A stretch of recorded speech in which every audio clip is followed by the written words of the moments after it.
Perkenalkan, nama saya Pauji Nasrullah dengan NIM 21210104 Prodi Pendidikan Bahasa dan Sastra Indonesia. Pada kesempatan kali ini saya akan menjelaskan tentang Pancasila sebagai sumber hukum dari segala sumber hukum. Pancasila sebagai sumber dari segala sumber hukum.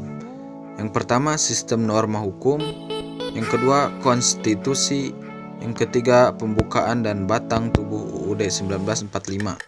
Norma hukum. Yang pertama, secara umum, norma merupakan aturan, pedoman atau petunjuk bagi seseorang untuk berbuat dan bertingkah laku sebagaimana mestinya, sebagaimana seharusnya terhadap sesama manusia dalam lingkungan suatu masyarakat tertentu. Yang kedua, norma hukum adalah sistem aturan yang diciptakan oleh lembaga kenegaraan yang ditunjuk melalui mekanisme tertentu. Artinya, hukum diciptakan dan diberlakukan oleh institusi yang memang memiliki kompetensi atau kewenangan dalam membentuk dan memberlakukan hukum, yaitu badan legislatif. Konstitusi.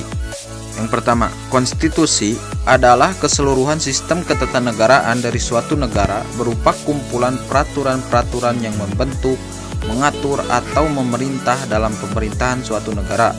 Yang kedua, konstitusi dalam arti sempit hanya mengandung norma-norma hukum yang membatasi kekuasaan yang ada dalam negara. Yang ketiga, sedangkan konstitusi dalam arti luas adalah keseluruhan dari ketentuan-ketentuan dasar atau hukum dasar, baik yang tertulis ataupun tidak tertulis, maupun campuran keduanya, tidak hanya sebagai aspek hukum melainkan juga non-hukum. Jenis-jenis konstitusi. Yang pertama, konstitusi tertulis dan konstitusi tidak dalam bentuk tertulis. Konstitusi tertulis adalah suatu konstitusi, undang-undang dasar yang dituangkan dalam dokumen formal. Sedangkan konstitusi yang bukan dalam bentuk tertulis adalah suatu konstitusi yang tidak dituangkan dalam dokumen formal. Contohnya konstitusi yang berlaku di Inggris, Israel, New Zealand. Yang kedua, konstitusi fleksibel dan konstitusi rigid. Konstitusi fleksibel bersifat elastis, diumumkan dan diubah dengan cara yang sama seperti undang-undang. Sedangkan konstitusi rigid mempunyai kedudukan dan derajat yang jauh lebih tinggi dari peraturan perundang-undangan yang lain, hanya dapat diubah dengan cara yang khusus atau istimewa atau dengan persyaratan yang berat. Yang ketiga, konstitusi derajat tinggi dan konstitusi derajat tidak derajat tinggi. Konstitusi derajat tinggi adalah suatu konstitusi yang mempunyai kedudukan tertinggi dalam negara.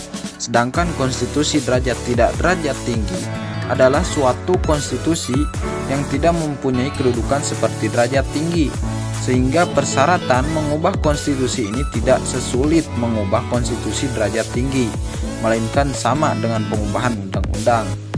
Yang keempat, konstitusi negara serikat dan negara kesatuan.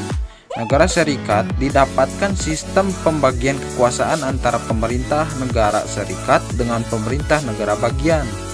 Pembagian tersebut diatur dalam konstitusinya. Tersebut tidak dijumpai karena seluruh kekuasaannya tersentralkan di pemerintahan pusat, walaupun dikenal juga dalam desentralisasi. Adapun tujuan dibuatnya konstitusi adalah untuk mengatur jalannya kekuasaan dengan jalan membatasinya melalui aturan, untuk menghindari terjadinya kesewenangan yang dilakukan penguasa terhadap rakyatnya, serta memberikan arahan kepada penguasa untuk mewujudkan tujuan negara.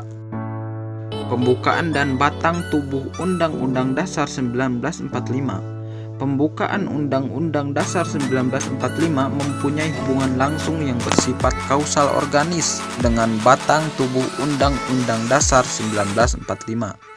Karena isi dalam pembukaan dijabarkan ke dalam pasal-pasal Undang-Undang Dasar 1945, maka pembukaan Undang-Undang Dasar 1945 yang memuat dasar filsafat negara dan Undang-Undang Dasar merupakan satu kesatuan.